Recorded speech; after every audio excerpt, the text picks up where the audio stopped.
you're probably going, Therese, a different background again? And the answer is yes, because the lighting situation in my living room is just a little too dark for me right now. I don't know when that will change, if it'll ever change. So, and I don't want to put on like my lights because then it looks too blue. So I'm just trying to figure out the lighting situation in there. So for today, we are in my room. As you guys can tell, some of my aesthetic and some of my boyfriend's aesthetic has invaded. Today's video is me doing the mid-year book freakout tag, mid-year book check-in tag. I don't know what it's been changed into, if it's still called what it is, so I'll just call it the mid-year book tag. I've left all the questions down below for y'all if you want to see them or do the tag yourself. I've also left all the books that I've mentioned down below as well. But if you guys like these kinds of videos from me and want to see more from them or have any suggestions for me, feel free to hit like, subscribe, and comment those suggestions down below. But yeah, without further ado, let's just get right into the video. I have been doing this tag video since like the inception of my channel. So it has been now almost, I want to say 4 years of doing this tag. I think so, 4 or 5. So it's been a while. I'll leave a playlist as well of all my tag videos down below too, just in case you want to check that out. The first question is the best book that I've read so far in 2022, and I'm gonna have to go with a new release that I read. If you guys have seen or kept up with me recently, you know that book is gonna be All My Rage by Sabaa Tahir. This is a YA contemporary. This is Sabaa Tahir's sophomore, like not series I guess, but sophomore set of books aside from just the Ember and the Ashes quartet. This follows kind of 3 main perspectives. We got Misbah as we follow her through her life situation where she flees her homeland to come to America. Then flash forward in the future, we have Sal, who's Misbah's child, who is currently struggling with Misbah's currently deteriorating health, and Sal's best friend, whom he had a falling out with, Noor. Now Noor is struggling to get out of the town that they're currently in, while also trying to figure out her feelings and her situation with Sal as her only kind of mother figure in the entire world is kind of slowly dying. I have raged about this in my wrap-up, in my review.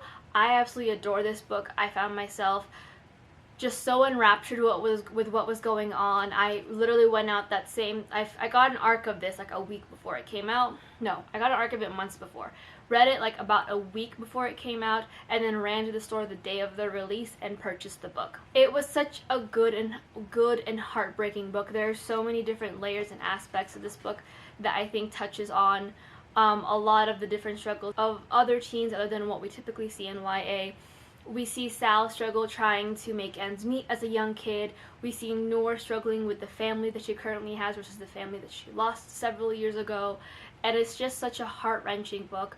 I loved it so much. I will leave my review for this down below. If you guys haven't seen it yet, I highly recommend it. It is spoiler-free, so you guys y'all won't be seeing me tearing up and crying. The next question is the best sequel you've read so far, and I'm gonna have to go with 2 simply because I read them just this past month in June, and that is gonna have to be A Reaper at the Gates by Sabaa Tahir and Sky and the Storm by Sabaa Tahir. These are the 3rd and 4th installments of the Ember and the Ashes quartet. This quartet follows Laya, who is a slave, whom after her brother is taken by the Marshall Empire, she goes undercover into the heart of the empire to figure out exactly what happened to him, whereas Elias is actually part of the Marshalls. He is like a soldier for them, and he's starting to question whether or not he should be a soldier and what he's supposed to do now that he's starting to feel these things in the middle of like all this mess. This series, I think, for me, has been a solid 4 to 5 stars. I think I gave A Torch Against the Night 4 stars. I think it might have even stayed at 5. This is one of my favorite series of all time. It took me so long to finish this series because I received an Ember and the Ashes from my friend, and it was these new covers, and it was in paperback. So I had to be about a year behind of everyone else because I had the paperback books and I wanted it all to match. But I am so happy I finally finished the series. I finished A Reaper at the Gates and then was like, I need to buy the 2nd book, so I bought the 2nd book, or not the 2nd book, the 4th book, and these sequels have had my heart. Everything that Sabaa put in this book was everything that she had. I was a little disappointed with the end here, I'm not gonna lie, in terms of one character's ending, but overall I loved this entire series. I love these sequels. I missed them already, and I need to like get back into it and reread them again, but I have other series I desperately need to finish. So a reread for this specific quartet might have to wait just a smidge. Just a smidge. The next question is a 2022 release that you want to read but haven't had the chance to, and I'm going to have to go with Dauntless by Elisa A. Bonin. This actually doesn't come out until August. So there's a very good reason why I haven't had the chance to read it yet. But this is a YA following, I want to say, I always forget the synopsis, but the synopsis sounds so good when I read it. It's just that short-term memory situation.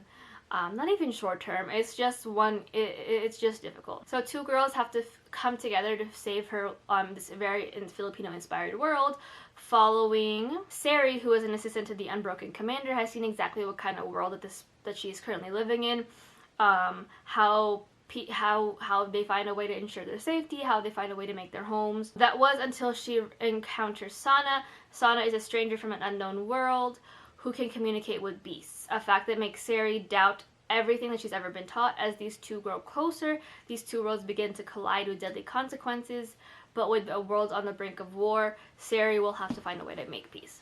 This sounds super interesting. I absolutely adore the cover, as you guys can see. It looks like a fun YA book, and I've been kind of struggling with YA fantasies as of late, or at least newer YA fantasies as of late of what I've read for 2022 releases arc-wise. So fingers crossed this is going to be an amazing read. I have heard really good things about it from people who have read arcs already. So again, fingers crossed, because Lord knows that I need more Filipino books in my life. Question number 4 is most anticipated release by the second half of the year. But the first one is The Ones That We Burn by Rebecca Mix. I have seen this kind of throwing around in book talk. Couple of it ended up also being on Bookstagram, so I am a little hesitant to pick it up because book talk is, as we all know, tends to be hit or miss, especially if it's a newer book. It's lots of hit or misses. So I'm interested to see where this is and what it's about exactly. What I read this morning, can I remember it? No, but what I read, it seemed super interesting. So I am excited to see where that will go. And then last one is Witchlings by Claribel Ortega. This is middle grade, another Filipino author, I believe, and it looks super cute. I don't remember a ton about it, but hoping that I will enjoy it when I get there. There are so many other books that I want to read come the last half, but somehow my switching between Goodreads to Storygraph and that kind of slow transition that I've been doing didn't save me from creating the list that I typically do, so I haven't kept track of 2022 releases as much as I would have liked. So there's that. Question 5 is Biggest Disappointment. I didn't pull this book, so I'll just throw it up here, but I literally just finished this, so you'll have to wait for my June wrap-up to see my full thoughts, but that is Sorcerer of the Wild Deeps by Kai Ashante Wilson. This is an adult, it's a novella, it's an adult high fantasy featuring demigods and necromancy and just like everything in between. I was super excited for this. I bought this back in like 2019, early 2020. I had really high hopes, so I kept putting it off thinking that it was going to be like the best read I've ever read. There were some really good points about this book. I like that it used AAVE. I haven't seen that in a fantasy book in the slightest. This is also adults, by the way, so lots of cursing. And I also enjoyed how kind of expansive the world is. Those were the only things I enjoyed. Like I said, I'll talk more about this in my wrap-up, which will be coming up next week, hopefully. But I was just not interested. Like, I read it to the end. I wanted to DNF it so badly, but I kept telling myself that maybe there's something that I'll enjoy, something I can pull out of it that wasn't just like the baseline of what I could possibly enjoy out there. That was really it, and I was just so sad. I was so sad.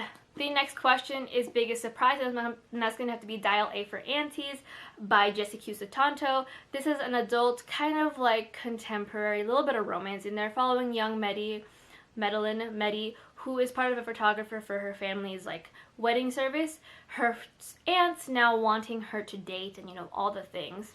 End up setting her up with a guy who ends up being a complete sleazeball, and something happens where she accidentally kills him.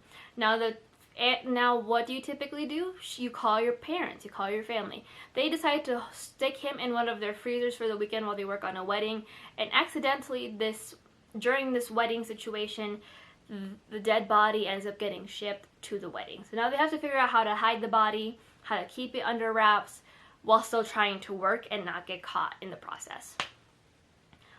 I love this book so much. It was so good. It was so funny. It was so goofy. Like, it's not like top tier literature, don't get me wrong. You won't be finding some profound meaning about family and relationships and that entire thing by reading it, but it was just such a fun novel. It was so good, and I really did enjoy the book. I can't wait for the sequel because I need to pick that up sometime soon, but I really enjoyed the book. The next question is favorite new author, debut, or new to you, and that is going to have to be Alexis Daria, who wrote You Had Me at Hola and Sounds a Lot Like Adios. I just really enjoyed this world. I like that she wrote it in a telenovela and the framing behind all of it. I love that the main character is half Filipino. Like, and she knows how to dance tinikling. Like, it's just good little bits of culture here and there. And like I said, I really like the framework. I love whatever Alexis Daria is gonna do. Where is it? It's like right here-ish, I think. I have It Sounds a Lot Like Adios on my shelves, so I'll be picking that up soon, and I'm super excited for that book. So yeah, she was so good. I enjoyed it so much. The next question is newest fictional crush, and I'm going to have to go with Adam Carlson from The Love Hypothesis by Ali Hazelwood. This is an adult contemporary romance following young Olive, who was trying to convince her friend to date the guy that she likes, whom Olive happened to have dated. Now, her friend's not listening to her. She's saying, no, I don't want you to think that I'm going to like seal him if you still like him, you know, girl code. So Olive does the mature and smart thing and grabs a random man at the cafe and kisses him. And that ends up being Adam Carlson, who is the most difficult professor at her PhD program. Many students have wanted to quit the program because of him. And they started to have a fake dating relationship to kind of help Olive keep up pretenses and also ensure that he keeps some of his privileges at the college they're at. Things ensue. I didn't know what I was going to get reading this book. I genuinely did not know. I thought that it was just going to be the normal hullabaloo, like fan fiction turned into a book kind of situation, like decent writing but not like outstanding. I loved Adam. I loved the grumpy. I loved the soft yearning. I loved the fact that he is so protective of her, and just like grumpy boy but soft for one girl is my aesthetic, and I loved every single minute of it. I need the physical copy of this book. I need it. Like, it needs to be in my hands. This should be, not replacing it, but like, this should be Love Hypothesis. This is how much I loved it. And I hate the fact that I don't have a pink cover, because that pink cover, absolutely stunning. Question 9 is newest favorite character, and I'm going to have to go with two, and that's going to have to be Libby and Nika from Atlas 6. I loved their dynamics. I love that Nico's this very cocky boy who knows what he wants, and Libby's just a lot softer and a little bit more anxious. And I loved how they kind of balanced each other out, and they really cared for each other despite their very annoyed enemies to friends, very reluctant friends kind of situation that happened throughout the book. They were my favorite part of the book. They were just so good. And again, this glare kiss. Okay. So many angle changes. Actually, I really like this angle. The next question is a book that made you cry, and that is Atlas 6 by Colleen Hoover. This is an adult fiction, not much of a romance, just some romance in there, following young Lily, who is starting her life anew at Boston, and there she meets her current boyfriend, Ryle Kincaid, who is like dark and mysterious and doesn't want a relationship, but then ends up wanting a relationship with her. As the two of them are trying to figure out this relationship, she ends up running into her old boyfriend, who was like her first love and like probably the love of her life, Atlas. And now as she's trying to figure things out, she has to also figure out this romance and this ex-romance and figure out where she stands in all of it. I didn't expect this book to make me cry. I did a vlog for this and it wasn't hysterical sobbing, thank God. But it made me cry in the sense that the ending was just so bittersweet and it made sense. I wasn't angry at it. I wasn't upset that the ending happened. It wasn't exactly the ending that I would have like anticipated for the book, but it was the one that made the most sense, and it was so bittersweet but so heartwarming. And there's a line in there that kills me every single time. And like, it was just such a good book, and I was not expecting that because the first Colleen Hoover book I read was Ugly Love, and that's not top tier literature by any means. But yeah, this was just really good, and I was happy that it was such a like fresh surprise for me. Question 11 is books that made you happy, and I'm going to have to go with You Had Me at Hola by Alexis Daria. It was just, the framing of the book was just absolutely gorgeous. I loved it so much. Like, I didn't want to put the book down. The ending just made me so deliriously happy. It was just so cute and so good. And I need more books set in telenovelas. I didn't think I needed it, but I do. Like, I need more books set in dramas. It was so good. And the other one is Worst Best Man by Mia Sosa. This is another adult contemporary romance following young Lena, who ends up getting left at the altar due to Max, the best man's words to her then fiance. Max is also the fiance's younger brother. Now flash forward, like, I think a year or two after the fact, Lena is now trying to be a successful wedding planner. She has a business going on, and in order to further her deal, she has to work on this marketing campaign with none other than Mac, whose mom actually owns the marketing company that the hotel is working with. So as the two of them reluctantly start to get to work, things start to ensue. This was such a good book. It was such a cute book, and I just loved every single minute of it. I need to read more by Mia Sosa. I also need this book in my hands. It was just like everything I wanted out of a like almost enemies to lovers situation that wasn't fully enemies to lovers. It was just so good, and I wasn't expecting it to be great or as great as it was that I got, but I really enjoyed the fact that it was good. It was just that. It was good. The next question is the most beautiful book you have received or purchased. I think I got this for Christmas, but I don't think it arrived until the new year. But that is Ariadne by Jennifer Saint. My beautiful friend Ethel purchased this for me for Christmas, like I said. This is, I believe, the Waterstones, or the UK edition. Much prettier than this weird orange blue mess we got. But I really love this cover. I am a sucker for like navy blue book covers that have like gold or like silver detailing. The Waterstones exclusive of the Night Circus. Prime example. But I just love the foil detailing. I love that we see Ariadne and like the little string detail that we have, and the snake and the grapes from her myth, and then the boat, I think it's the Aegis, I want to say was the boat that they used. I loved all the little details. It's like simple and understated, but it still just manages to catch your eye just ever so slightly with that gold foil of the foliage. The gold foiling foliage. I love it so much. I wasn't the biggest fan of the book, but yeah, she bought it for me for Christmas. But it's fine. But I just love this cover so much. Like, it's just, I need more covers like this where it's simple and understated, but it tells me so much about what the book is about. Especially for retellings. I think you can do a lot of like storytelling with a cover for a retelling.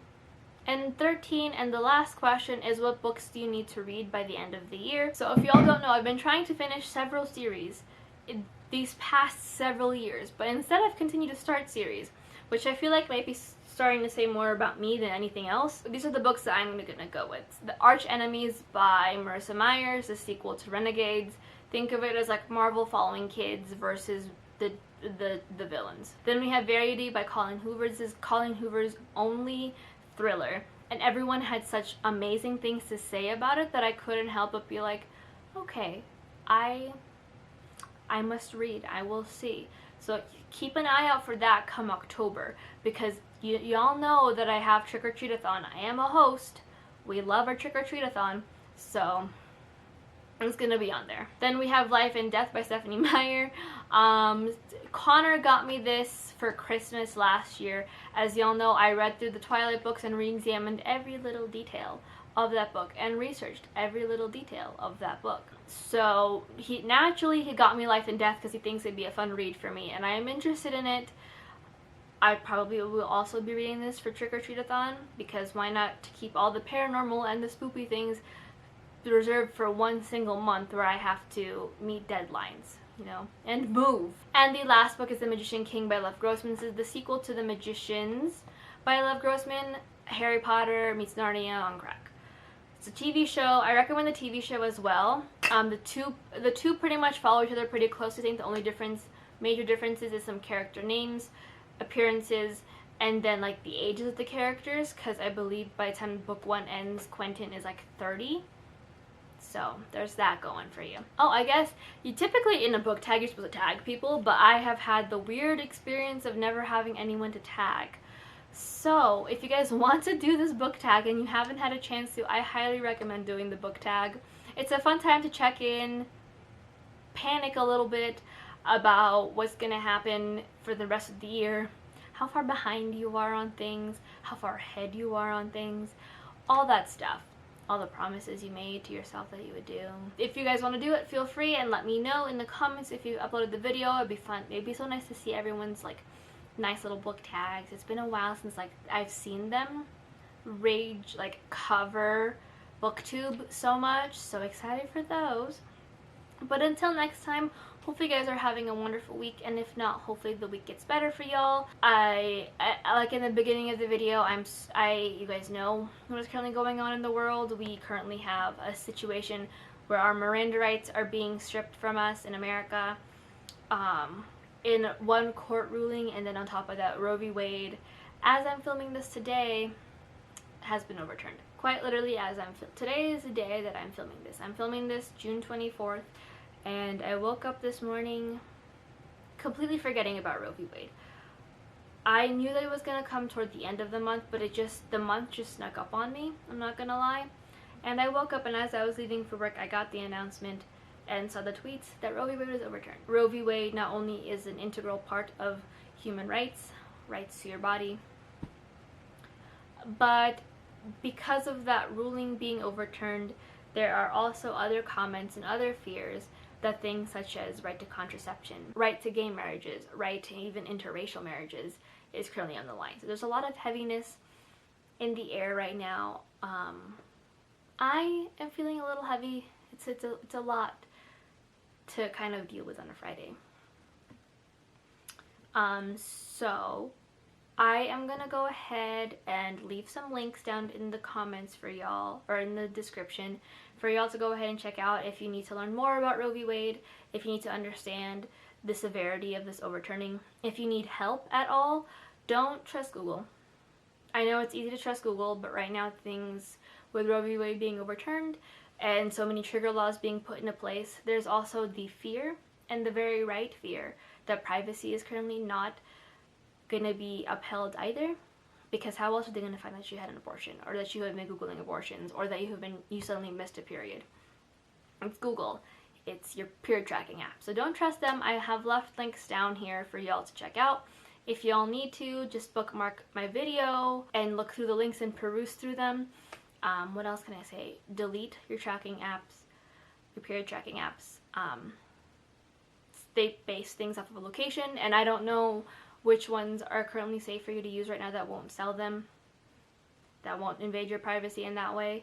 So just to be on the safe side, delete them, go back to planning, tracking. I will leave some options as well for that down below as well. So yeah, but lots of heaviness today, so hopefully this video gives you a little bit of a smile, lifts a little bit of that weight off for right now, at least for however long this video is at the final product. And just take care of yourselves, you know? Take care of yourselves, because scary times right now. Scary times. And I think it's very easy to get scared and to be afraid and to lock down. But I think what we need to do, on top of protesting, on top of getting our voices heard, on top of showing the government that people whom have nothing left to lose are not something to be fucked with, that we should be taking care of ourselves. That we should be letting ourselves feel, letting ourselves spend time with family who love us, letting ourselves do things that we enjoy, and just giving ourselves room to breathe and process. You know, get off Twitter, get off Instagram, all that stuff. So, yeah. But everything that you guys might need or need help with are down below for y'all. Gotta keep some information going, so if you can share these links as well, that'd be great. So, yeah. But until my next video, hopefully you guys are keeping yourselves afloat and finding ways to stay safe. And yeah, but until then, I'll talk to you all in my next one. Bye.